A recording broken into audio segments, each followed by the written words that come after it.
18 horas. Notícias de Manaus, Amazonas, Brasil e do mundo. Agora na Mix. Muito boa noite para você que acompanha a programação aqui da 100,7. Estamos juntos a partir de agora aqui no programa 18 horas com as notícias mais importantes para você. Cid Soares, boa noite, sextou. Boa noite. Sextou com boas novas ou não? Será? Não sei, né? Vamos ver. Vamos ver aqui, olha, gente, olha só. Amazonas Energia. Essa aqui é... Aí não dá, essa não dá, né? Amazonas Energia, liderando o ranking das empresas com o maior número de reclamações no Procon Amazonas. Esse é o primeiro ano deles, né? Para, que acho que é tricampeão já. Essa não é novidade não, vambora. Pois é, porque desde o início do ano, a concessionária de energia teve 716 registros no atendimento geral do órgão, o que representa uma alta de 15% em relação ao mesmo período do ano passado, quando foram computadas aí 619 reclamações. Mas olha só, eles não estão sós, né? A Águas de Manaus também registrou aumento no número de reclamações. Entre janeiro e junho deste ano, foram 343 contra 170 no mesmo período do ano passado. Pois é, e o ranking segue aí, viu? A Oi Móvel Fixo, logo depois a Vivo, com 61 reclamações, e a Claro Net tá aí. Claro.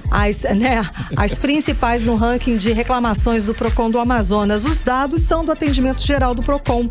E o consumidor pode entrar em contato, é sempre bom deixar o telefone para você reclamar, para você reivindicar seus direitos, tá? É o 0800 092 1512. 18 horas. E vamos aos destaques do programa 18 horas de hoje. Quarto secretário do governador Wilson Lima é preso pela Polícia Federal em operações de combate à corrupção.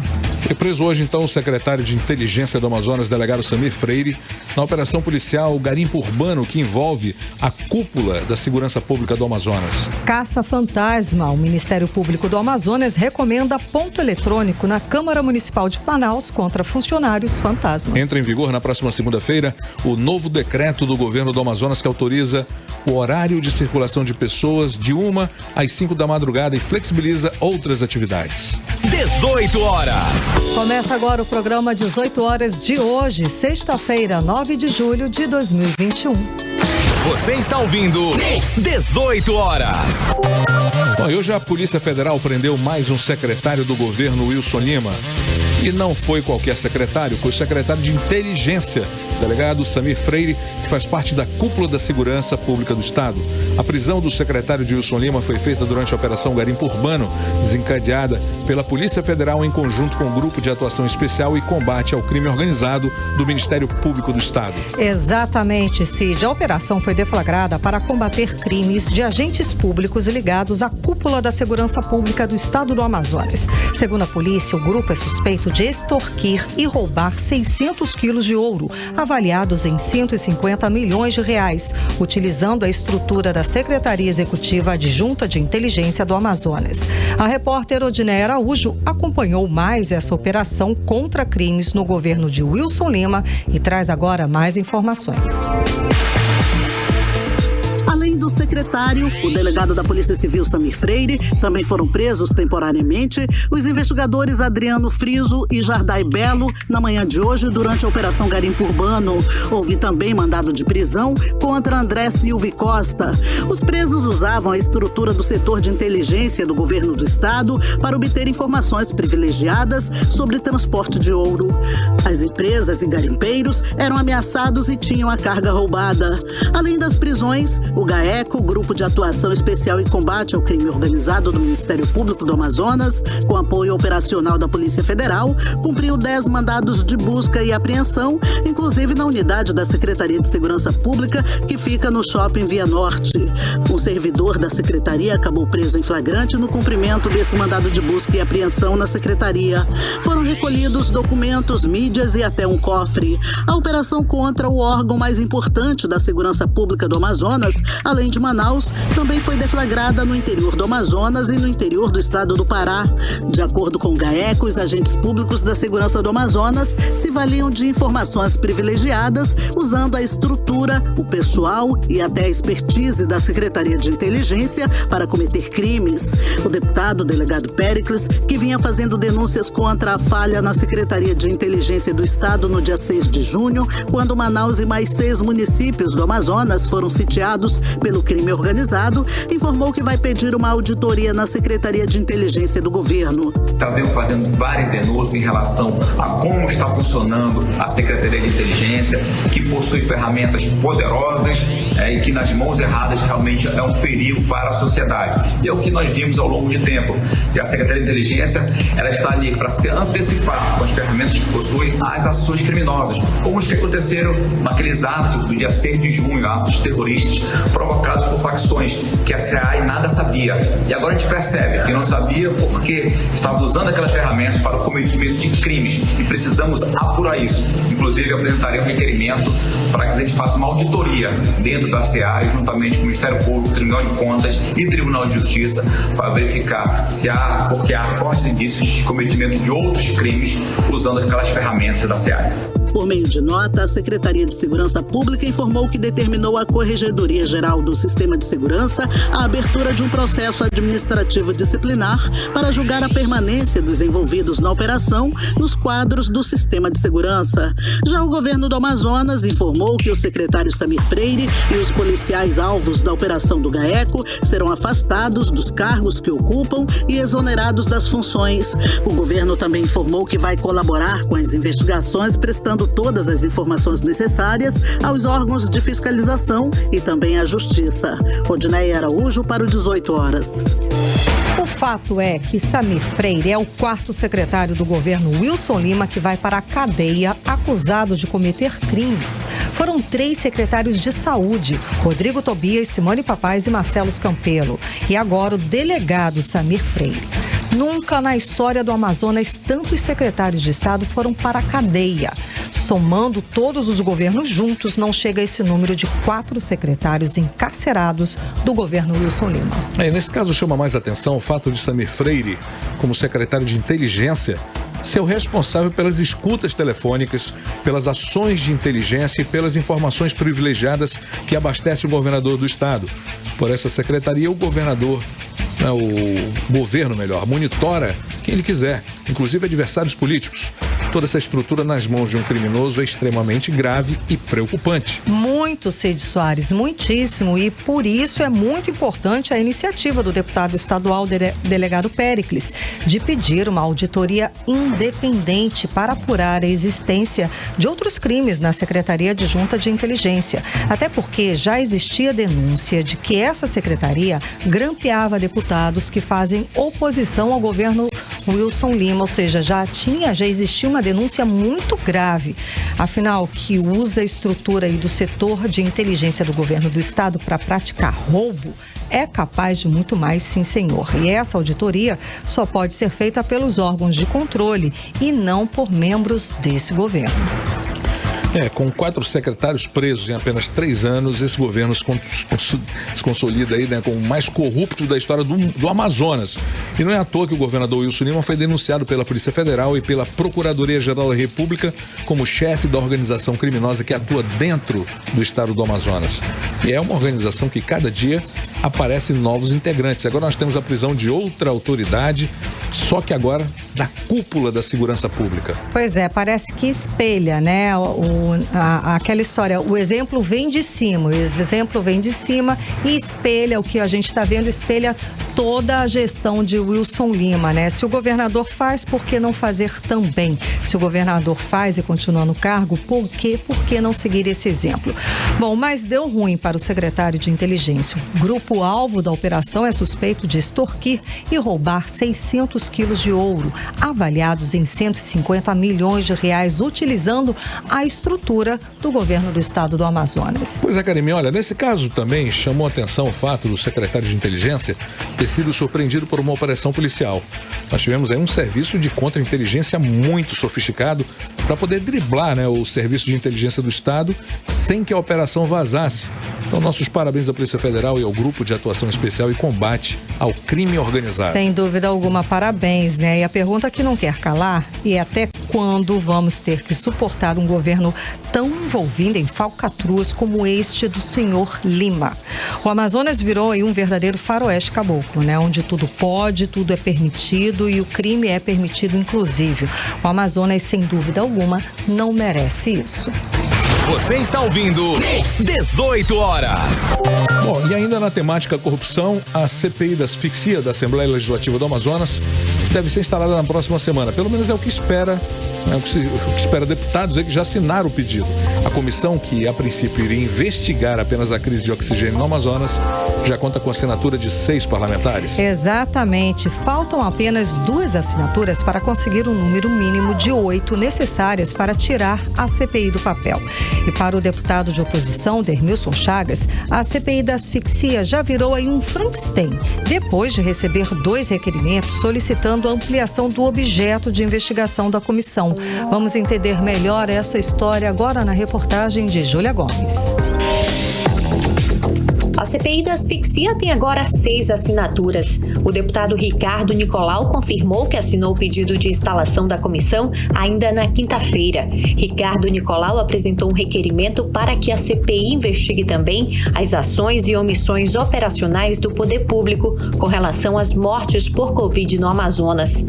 O parlamentar acredita que a CPI alcançará as 8 assinaturas necessárias para ser instalada ainda antes do recesso da Assembleia, que vai de 16 a 31 de julho, e que não importa o nome, se CPI da pandemia ou da asfixia. Para ele, o mais importante é que se investigue os atos do governo para dar uma resposta à população do Amazonas. Acredito nas 8 assinaturas, como acredito na instalação de forma imediata. O recesso pode acontecer no plenário, mas, em paralelo, a comissão parlamentar de inquérito funcionar normalmente, poder fazer e dar andamento a todos os seus trabalhos. Então, estou confiante que nós vamos atingir as 8 assinaturas e essa CPI terá uma grande missão, a missão de investigar e esclarecer a falta de oxigênio, investigar e esclarecer os problemas que tiveram em todos os contratos relacionados à pandemia e o mais importante na minha avaliação é esclarecer a questão assistencial, o que se passou dentro dos hospitais da cidade de Manaus, do estado do Amazonas e por que o Amazonas é campeão mundial em letalidade. Agora a CPI da asfixia conta com as assinaturas dos deputados Delegado Péricles, autor da proposta, Serafim Correia, Sinésio Campos, Wilker Barreto, Dermilson Chagas e Ricardo Nicolau. Ainda na quinta-feira, os deputados estaduais Wilker Barreto e Dermilson Chagas anunciaram a retirada do pedido de criação da CPI da pandemia. Segundo os parlamentares, a medida tem o intuito de pressionar a base governista a assinar a nova CPI da asfixia. O deputado Dermilson Chagas acredita que na próxima semana a CPI da asfixia deva receber as 2 assinaturas que faltam para ser instalada, mas diz que a nova proposta já virou um Frankenstein depois de receber 2 requerimentos solicitando a ampliação do objeto de investigação da comissão. A CPI da asfixia, ela está sendo emendada por outros colegas que querem investigar outros pontos. O contrato é um deles, a falta de medicamentos, a falta de leitos, a ausência de profissionais. Então, aquilo que estava lá na CPI da pandemia está sendo colocado na asfixia. Então, eu acredito que a próxima semana nós vamos conseguir as 8 assinaturas e esperamos que o governo, que o presidente instale a CPI antes do recesso para não esfriar essa questão da CPI. A realidade é que a CPI dele está ficando um Frankenstein emendado pelos objetos e fatos determinados que já estavam na pandemia. Já na manhã desta sexta-feira, o deputado Dermilson Chagas informou que o colega de partido, o também deputado Abdallah Frache, da base de apoio ao governo, será o novo presidente da Comissão Provisória do Podemos no Amazonas. Segundo Dermilson, a intervenção no comando da sigla no estado é uma tentativa de entregar o controle da CPI da asfixia aos governistas. Os deputados Wilker Barreto e Dermilson Chagas, líder da oposição e líder do partido na Assembleia Legislativa, respectivamente, anunciaram também nesta sexta-feira a saída do partido. Júlia Gomes para o 18 horas. Eu continuo perplexo aqui com um negócio não anda. 24 deputados, precisa de 8 assinaturas, tem 6.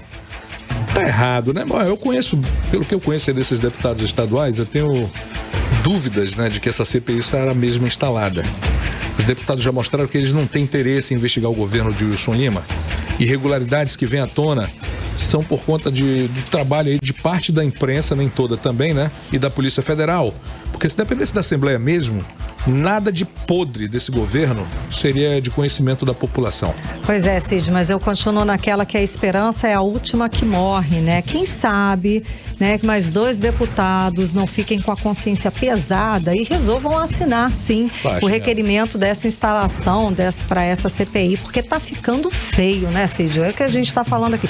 2 CPIs, fora os 10 pedidos de impeachment que continuam engavetados, apesar de tantas operações da Polícia Federal, apesar de tantas denúncias de corrupção, apesar de tudo, 10 pedidos de impeachment contra o governador Wilson Lima continuam engavetados e 2 CPIs para investigar a situação da pandemia aqui no estado do Amazonas, que é um estado recorde de número de mortes por 100 mil habitantes, que também não sai do papel, porque de 24 não se consegue 8 assinaturas, mas vou seguir aqui no meu otimismo e acho sim, vamos aqui continuar esperando e continuar na nossa função de fiscalizar e, como cidadão, exigir aí que os deputados cumpram seu papel de investigar o executivo.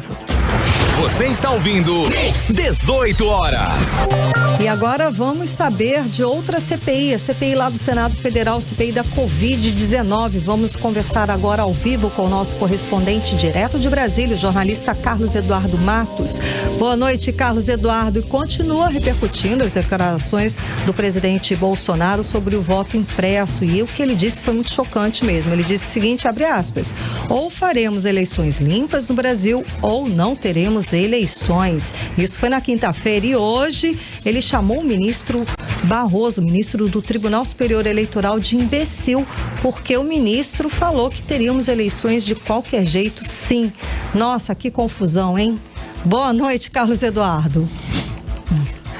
Boa noite, Karime, boa noite, Cid, boa noite a todos. Boa noite. Pois é, eis que de repente, nessa sexta-feira, os poderes da República entraram em rota de colisão.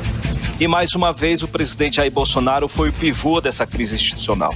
E mais uma vez ele foi lá no cercadinho do Palácio da Alvorada, junto aos seus apoiadores, fazer ameaças ao processo eleitoral, como você disse, prometendo reagir se não for aprovado o voto impresso e auditável, que essa é a grande pauta da ala ideológica do governo. E na oportunidade, como você disse, chamou o presidente do TSE de imbecil, idiota. Vamos ouvir essa parte. Daí veio o Barroso com a história esfarrapada dele, entre outras, né?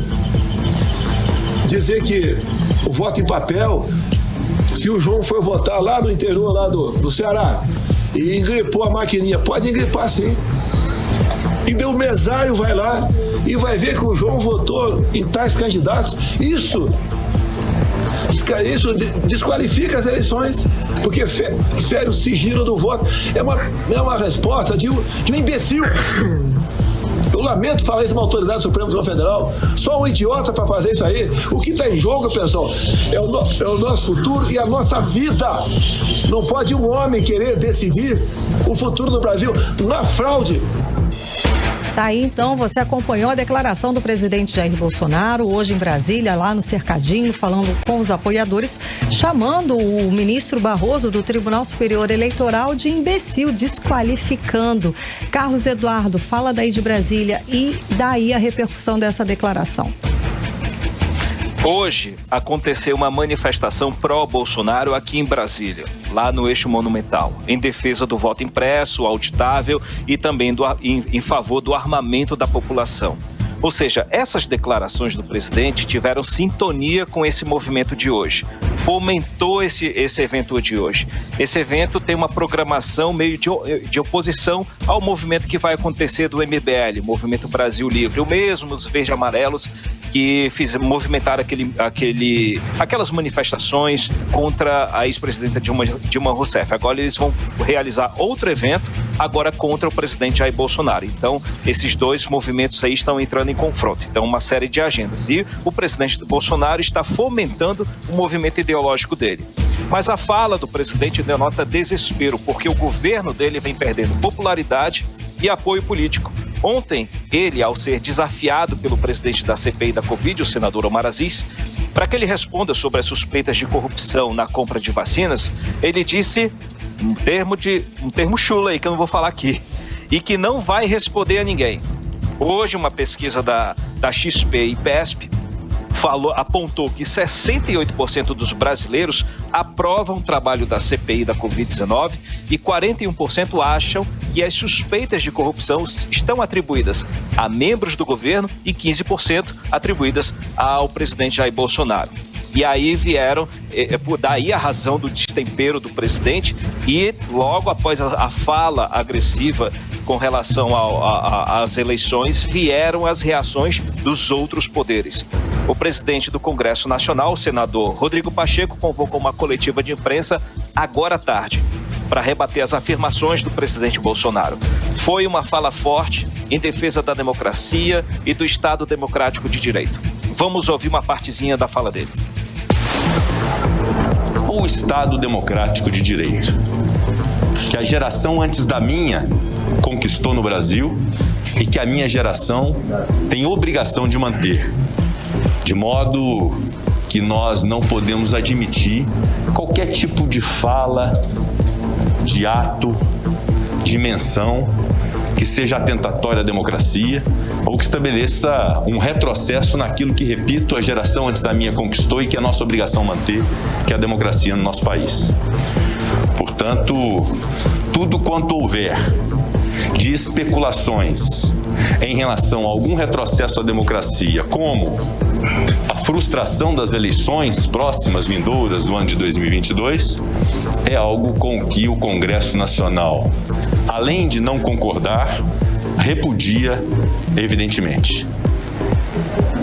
Nós não admitiremos qualquer tipo de retrocesso nesse sentido. Isso decorre não da vontade do presidente do Senado, ou do presidente da Câmara, ou do Congresso, ou do presidente da República, ou do Tribunal Superior Eleitoral. Isso advém da Constituição Federal, à qual nós devemos obediência. Aí, então, você acompanhou a fala do senador Rodrigo Pacheco, que é presidente do Congresso Nacional, né, que já foi um contraponto, né, uma crítica, um posicionamento muito importante. Afinal de contas, ele convocou a coletiva de imprensa para defender o posicionamento do Senado, para defender a Constituição brasileira, para defender a democracia, não é, Carlos Eduardo? É verdade, Karime, tem toda a razão. E também, hoje à tarde, o presidente do TSE, Luiz Roberto Barroso, publicou uma nota dizendo que, abre aspas, desde a implantação das urnas eletrônicas em 1996, jamais se documentou qualquer episódio de fraude. Nesse sistema foram eleitos os presidentes Fernando Henrique Cardoso, Luiz Inácio Lula da Silva, Dilma Rousseff e Jair Bolsonaro. Como se constata singelamente, o sistema não só é íntegro, como permitiu a alternância do poder. E a nota diz ainda: o Corregedor-Geral Eleitoral já oficiou o presidente da República para que apresente as provas de fraude que ele alega que teriam ocorrido nas eleições de 2018 e que não houve resposta. E finaliza dizendo que é crime de responsabilidade impedir a realização das eleições.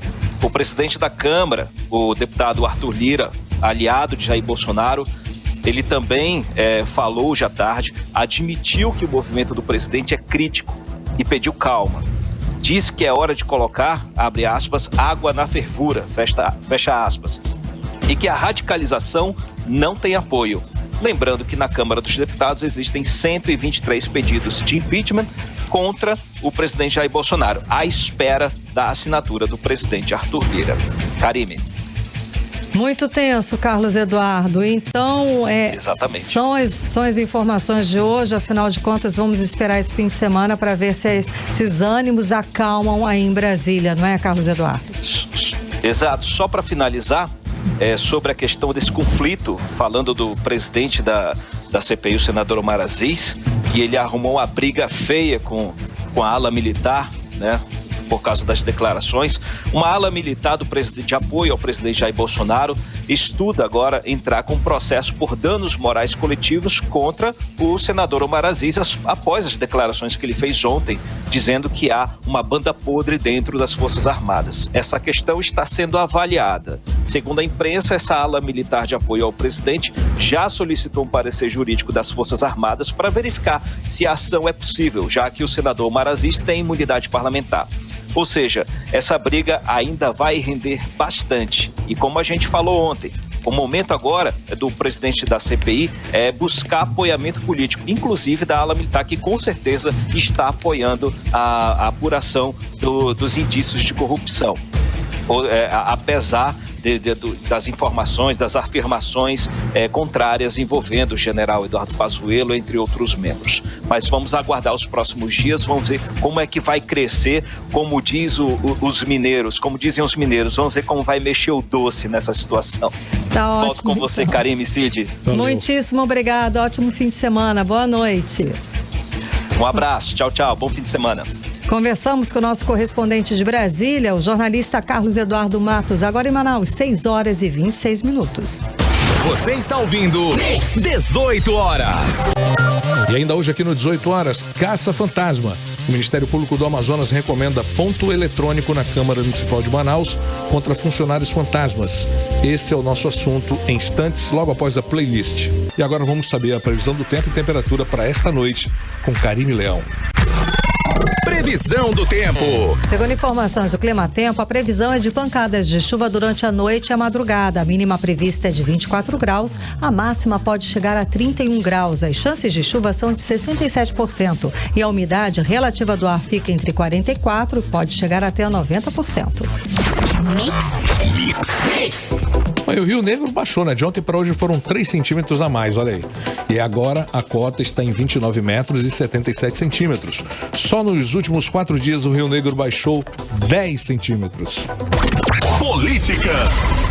E os deputados estaduais Wilker Barreto e Dermilson Chagas, junto com os vereadores Amon Mandel e a professora Jaqueline, anunciaram hoje a saída do partido Podemos. O comando do diretório regional do partido foi transferido pela presidente nacional, Cátia Abreu, para o deputado estadual Abdala Frache, do grupo do governador Wilson Lima. Pois é, o ex-governador amazonino Mendes também já está de malas prontas para deixar o Podemos nessa semana. Amazonino confirmou sua mudança para o Partido Democratas, o DEM. Em entrevista coletiva, o deputado Wilker Barreto disse que Podemos se descaracterizou e espera que a presidente nacional, pelo menos, encaminhe para ele a carta de desfiliação. Ele disse o seguinte, abre aspas, é mais um partido como muitos outros, que com meia hora de conversa esquece tudo pelo que lutou, fecha aspas, declarou o deputado. Ao confirmar sua desfiliação, o vereador Amon Mandel disse que ainda não definiu nenhuma nova agenda, ou melhor, legenda, e vai ficar independente na Câmara Municipal. Ele declarou o seguinte, abre aspas, o Podemos não serve mais aos bons propósitos que eu planejei e decido deixar o partido, fecha aspas, justificou Amon Mandel. 18 horas. E o Ministério Público do Amazonas recomenda ponto eletrônico na Câmara Municipal de Manaus contra funcionários fantasmas e deu prazo de 90 dias para instalar o registro de ponto eletrônico. A Câmara Municipal informou que ainda não foi comunicada sobre a recomendação. Vamos acompanhar os detalhes sobre o assunto agora na reportagem de Odineia Araújo. O Ministério Público do Amazonas constatou irregularidades no quadro de funcionários da Câmara Municipal de Manaus e recomendou à Casa Legislativa a implantação no prazo de 90 dias de registro de ponto eletrônico para os servidores. A orientação do Ministério Público é para tentar resolver um problema verificado na Câmara Municipal de Manaus em 2019, quando o órgão começou a investigar a existência de funcionários fantasmas no gabinete de pelo menos 2 vereadores. Uma das denúncias foi arquivada. Em um dos casos, os acusados utilizaram dados de identificação da empregada doméstica da mãe de um dos envolvidos, sem o conhecimento dela, para receber pagamento salarial. Em outro, o próprio funcionário confirmou que não trabalhava e ia na Câmara Municipal de Manaus apenas bater ponto. Em fevereiro de 2020, o Ministério Público entrou com 2 ações civis visando a condenação de ex-parlamentares e outros envolvidos na utilização de funcionário fantasma na Câmara Municipal de Manaus.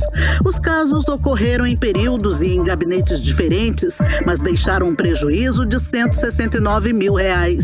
Se a Câmara Municipal de Manaus não instalar pontos eletrônicos, seus gestores estarão sujeitos a responder ação por ato de improbidade administrativa. A Câmara Municipal de Manaus informou que ainda não foi notificada sobre a recomendação do Ministério Público. A recomendação foi feita pelo promotor de Justiça Hilton Serra Viana, da Promotoria de Justiça Especializada na Proteção e Defesa do Patrimônio Público.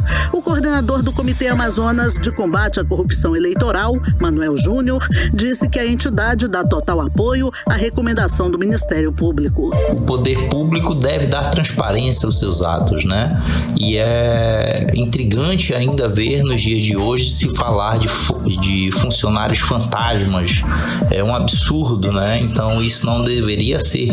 O Ministério Público não precisaria estar se dando ao trabalho de fazer esse tipo de recomendação, né? Na área privada, todo mundo bate seu ponto todos os dias, cumpre seu horário rigorosamente, senão é descontado. E por que na Câmara Municipal de Manaus tem que ser diferente, né? E vamos acompanhar realmente para ver se essas medidas vão ser implementadas dentro da Câmara Municipal de Manaus. Odinei Araújo para o 18 horas. Olha, a Câmara Municipal na atual legislatura é a Casa da Mãe Joana. É um festival aí de dispensa de licitação, poucos vereadores mostrando trabalho, subserviência ao prefeito, gastos excessivos. Virou... meu Deus do céu, gasto excessivo até com combustível. E nada de benefício para a população, Karine. Isso é uma vergonha.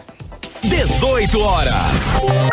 Bom, e agora o assunto é alerta na Amazônia. Isso porque o desmatamento na região bate recorde pelo 4º mês seguido. A informação é do INPE e revela que, assim como foi no mês de maio deste ano, junho também registrou mais de 1.000 quilômetros quadrados de desmatamento.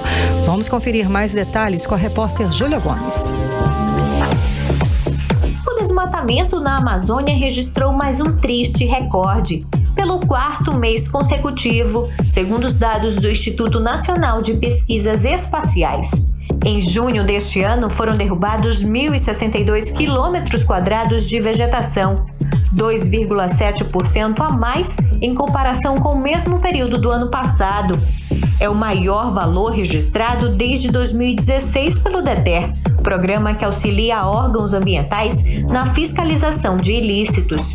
Este é o 2º mês seguido com valores de desmate com mais de 1.000 quilômetros quadrados. Desde março, os alertas de desmatamento vêm registrando aumentos significativos. Nos últimos 4 meses, foram derrubados mais de 3.400 quilômetros de Amazônia. Os números levaram ambientalistas a reforçar críticas à ação do governo federal na região. No mês passado, o presidente Jair Bolsonaro autorizou uma nova garantia da Lei da Ordem em cidades mais afetadas pelo desmatamento e também pelas queimadas. E sobre esse assunto, Cristiane Mazetti, gestora ambiental do Greenpeace Brasil, afirma que a medida não é suficiente. Nos últimos anos, o envio das Forças Armadas à Amazônia para combater o desmatamento, além de apresentar um custo elevado, não gerou resultado. Vide que em 2020, o desmatamento e as queimadas foram ainda mais intensos que em 2019, ainda que a atuação dos militares na região tenha começado mais cedo em 2020, quando comparado a 2019. No ano passado, essa atuação foi iniciada em maio.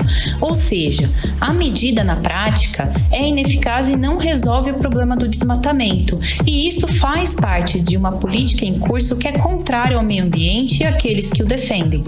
E também a previsão é que a operação termine no final de agosto, sendo que em setembro e outubro a ocorrência de desmatamento e queimadas costuma ser bem alta na região. Os meses de julho, agosto e setembro, parte do período seco, costumam ser críticos para a Amazônia, por concentrar intensa atividade de desmatamento e queimadas. Dessa forma, o país chega a esse período com números já elevados de devastação. Além dos números altos de desmatamento recente, junho também registrou o maior número de queimadas desde 2007. Júlia Gomes para o 18 horas. 18 horas. E atenção, amanhã é o dia D de vacinação contra a influenza e vão ter 422 postos distribuídos pela cidade. A Nanda Chama traz mais detalhes pra gente. A Prefeitura de Manaus realiza amanhã o dia D da vacinação contra a influenza. Serão 422 postos distribuídos pela cidade com o horário de funcionamento de 8 horas da manhã às 16 horas. O objetivo da ação é aumentar a cobertura da campanha que tem a meta de imunizar 90% do público-alvo dos 17 grupos prioritários definidos pelo Ministério da Saúde. Segundo dados da Secretaria Municipal de Saúde, até ontem apenas o grupo de gestantes e puérperas havia alcançado a meta. Terão postos em todos os bairros, incluindo postos volantes, como supermercados, igrejas, farmácias, unidades básicas de saúde. A lista de onde você poderá tomar a sua vacina está no site da Secretaria Municipal de Saúde. A campanha de vacinação contra a influenza foi iniciada no dia 12 de abril com a meta de vacinar 90% dos grupos prioritários. Na semana passada, o Ministério da Saúde orientou que os municípios passassem a vacinar contra a influenza toda a população a partir dos 6 meses de idade. E essa semana, o governo do Amazonas liberou a vacinação para todas as idades, como diz a enfermeira Isabel Nascimento, coordenadora estadual do Programa Nacional de Imunização. No dia 12 de abril, iniciamos a campanha de vacinação contra a influenza. O propósito era alcançarmos uma cobertura vacinal de 90% nas pessoas agendadas para esta campanha. Infelizmente, isso não foi possível. O Programa Nacional de Imunização está estendendo e oferecendo esta vacina para toda a população a partir dos 6 meses de idade. Compareça, não deixe de tomar a sua vacina. Para receber a vacina contra a gripe no dia D, é preciso levar a carteira de vacinação, o documento de identificação original com foto, contra-cheque ou carteira de trabalho que comprove o vínculo empregatício no caso de professores, trabalhadores de transportes coletivos, portuários, força de segurança, forças armadas e funcionários do sistema prisional. Os caminhoneiros devem levar a carteira de habilitação nacional de categoria D ou E. Ananda Chama para o 18 horas. Bom, e lembrando o seguinte, né, que neste sábado é para os grupos prioritários e a partir da segunda-feira, dia 12, é que a vacinação contra a influenza vai ser aberta para o público em geral. E neste sábado, muita atenção, presta muita atenção. Amanhã, dia 10 de julho, não vai ter vacinação contra a Covid-19 em Manaus, justamente para acontecer aí o dia D de vacinação contra a influenza, tá? A vacinação contra a Covid fica suspensa no fim de semana e volta na próxima segunda-feira, dia 12. E hoje foram vacinadas as pessoas a partir dos 20 anos aqui em Manaus. Mais um detalhe que está chamando a atenção é a pouca procura do público jovem pela imunização contra a Covid. Para você ter uma ideia, apenas 29,4% das 47 mil pessoas com idade de 24 anos foram se vacinar. E o número de pessoas com 25 anos não é diferente não, tá? Apenas 33% das 48 mil pessoas receberam a vacina. E do grupo de pessoas com 26 anos, o total de 42% é que foram vacinadas. E várias fotos foram publicadas nas redes sociais mostrando o Estúdio 5 e o Parque do Idoso completamente vazios hoje, aquilo que a gente falava, né? Quando abriu a vacinação para as pessoas a partir dos 20 anos. Pois é, e esse público aí de 20, 21, 22 e 23 anos anos. É estimado em mais de 200 mil pessoas aqui em Manaus e até agora poucos foram imunizados. 18 horas. E daqui a pouco aqui no 18 horas entra em vigor na próxima segunda-feira um novo decreto do governo do Amazonas que autoriza o horário de circulação de pessoas de 1 até as 5 da madrugada e flexibiliza outras atividades. Esse é o nosso assunto daqui a pouco, logo depois da playlist. Agora às 6h47, vamos andando. 18 horas. Economia. Bom, vamos aos indicadores econômicos, né? O dólar fechou em menos 0,31% e encerrou o dia a R$ 5,23. O euro fechou em baixa de menos 0,78%, cotado a R$ 6,22. E na contramão, o Bitcoin fechou em alta, mais 1,58%, cotado a R$ 177.896. O Ibovespa, principal índice da Bolsa de Valores brasileira, caiu 1,25% a 125.427 pontos, acumulando baixa aí de 1,72% na semana. E agora vamos falar de inflação. Puxado pela alta da energia elétrica, o Índice Nacional de Preços ao Consumidor Amplo, o IPCA, que é a inflação oficial do país, ficou em 0,53% em junho e agora, após ter registrado aí taxa de 0,83% em maio. Os dados são do IBGE e revelam que no acumulado de 12 meses até junho, o IPCA ficou em 8,35%. A taxa é a maior para o acumulado em 12 meses desde setembro de 2016. Os alimentos pesaram sobre o indicador, em especial as carnes. Os combustíveis também estão entre os itens que mais tiveram alta nos últimos 12 meses. Já legumes, cursos, hospedagem, transporte por aplicativo são destaques de queda. E a boa notícia aqui pra gente é o aumento de 45% na produção de motocicletas no Polo Industrial de Manaus em relação ao mesmo período do ano passado.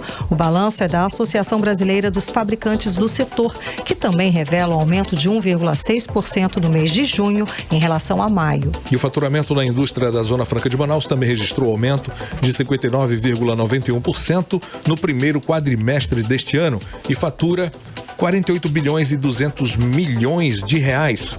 Os dados foram divulgados hoje pela Superintendência da Zona Franca de Manaus. O resultado contou com o desempenho positivo dos segmentos eletroeletrônicos, com um crescimento de 39,01% e de bens de informática do polo eletroeletrônico, que cresceu 96,33%. 18 horas. E o novo decreto autoriza o horário de circulação de pessoas de 1 às 5 da madrugada. Entra em vigor agora na próxima segunda-feira, dia 12 de julho. Esse decreto também autoriza o funcionamento de teatros, obedecendo os protocolos sanitários. Vamos conferir mais detalhes agora na reportagem de Ananda Chama.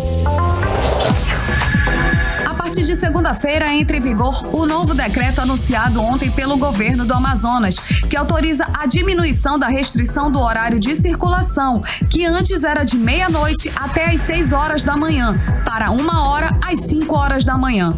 As novas medidas foram definidas ontem após uma reunião do Comitê Intersessorial de Enfrentamento à Covid-19 com representantes dos órgãos de controles e demais poderes.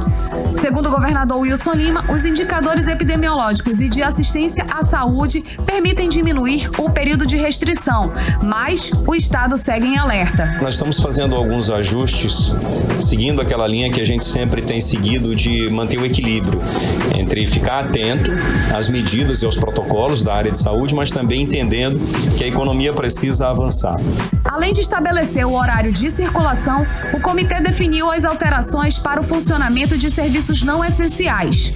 Está permitido até meia-noite a abertura do comércio geral, supermercados, restaurantes, lanchonetes, bares e similares. E aos domingos, esses estabelecimentos poderão funcionar.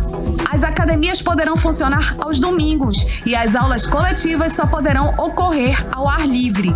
Os eventos sociais estão limitados a 50% da capacidade do local, não podendo exceder a lotação máxima de até 200 pessoas e podem ter a duração máxima de 4 horas, respeitando o horário de restrição de circulação. Teatros podem funcionar obedecendo os protocolos sanitários. Está permitida a entrada de menores de 12 anos nos cinemas. Em relação ao transporte intermunicipal, está suspensa a necessidade de autorização prévia da Agência Reguladora dos Serviços Públicos, delegados e contratados do Estado do Amazonas. Ananda Chama para o 18 horas. Você está ouvindo 18 horas. E os cartórios do Amazonas serão obrigados a informar despesas e taxas cobradas por serviços para a população. Quem volta agora para nos explicar melhor essa história é a Ananda Chama. A Corregedoria de Justiça do Amazonas determinou que todos os cartórios e demais serventias extrajudiciais em funcionamento no estado informem mensalmente ao órgão o valor das taxas cobradas por serviços prestados arrecadados, o valor total das despesas das serventias, assim como o valor da remuneração percebida pelo responsável pela serventia. A determinação da Corregedoria considera o direito fundamental de acesso à informação da administração pública e destaca a publicidade como um dos princípios fundamentais regentes da administração pública, compreendendo transparência, como explica o juiz corregedor auxiliar Igor Campagnoli. O provimento 398/2021, editado pela Corregedoria Geral de Justiça do Estado do Amazonas, tem o objetivo de garantir ampla publicidade ao valor dos emolumentos arrecadados, ao valor total das despesas das serventias, bem como o valor da remuneração percebida pelos delegatários. Essa nova diretriz está de acordo com o princípio constitucional da publicidade, bem como com as determinações do próprio Conselho Nacional de Justiça.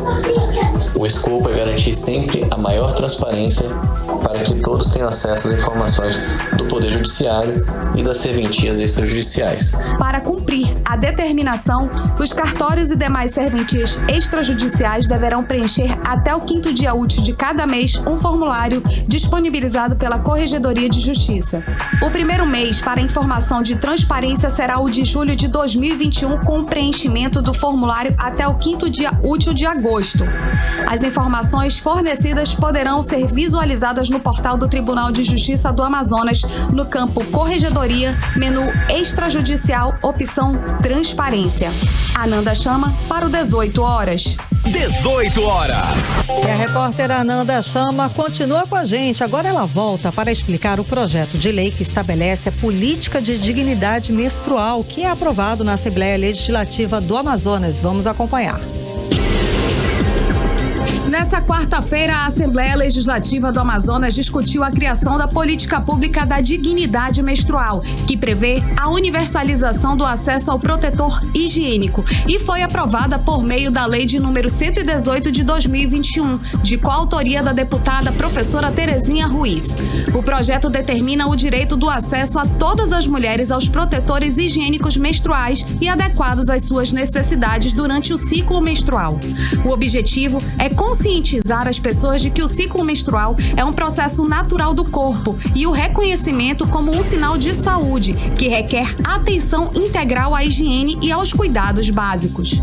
A deputada professora Terezinha Ruiz fala mais sobre o projeto. Saiu à frente, tendo em vista as informações, os dados que temos e até da prática mesmo do nosso dia a dia, que muitas jovens deixam de ir para a escola, deixam de ir para o seu trabalho, se isolam um pouco naquele período menstrual, porque devido a não ter recursos para comprar o absorvente. É uma questão social grave que tem se alastrado e aumentado, principalmente nesta pandemia. As informações que nós temos, que inclusive usam objetos como algodão, miolo de pão, objetos que não tem nada a ver com o que o problema com a saúde, inclusive com a saúde das jovens, das mulheres. Muito mais grave do que isso é uma mulher que não tem absorvente e que não pode sair de casa porque não tem como se preservar.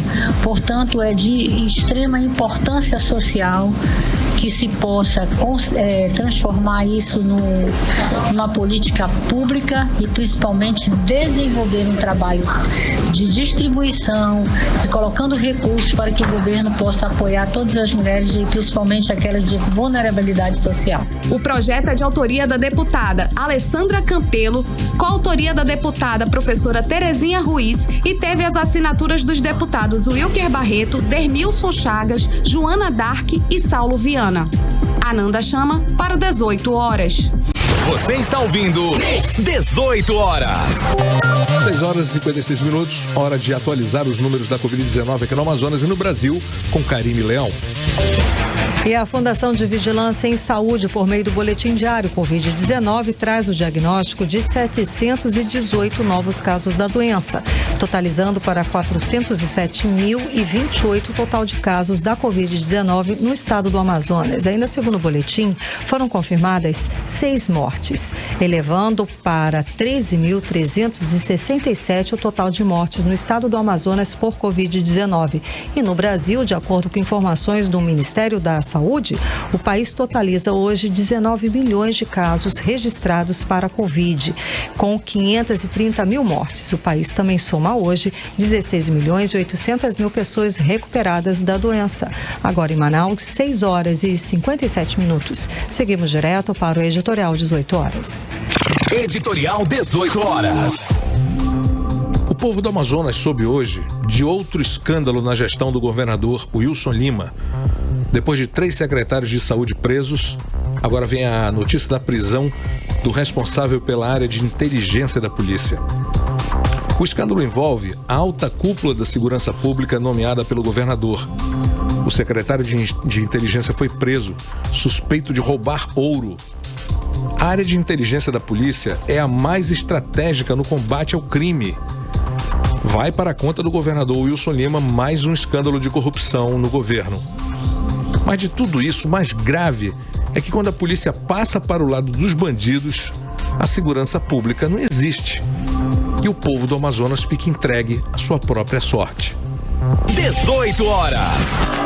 E assim a gente finaliza a edição de hoje desta sexta-feira, dia 9 de julho de 2021, do programa 18 horas e mais uma semana. Cid Soares, boa noite. Boa noite, até segunda-feira, se Deus quiser. Fiquem com Deus, tudo de bom. Um beijo, obrigada pela companhia. Até segunda. Você ouviu 18 horas.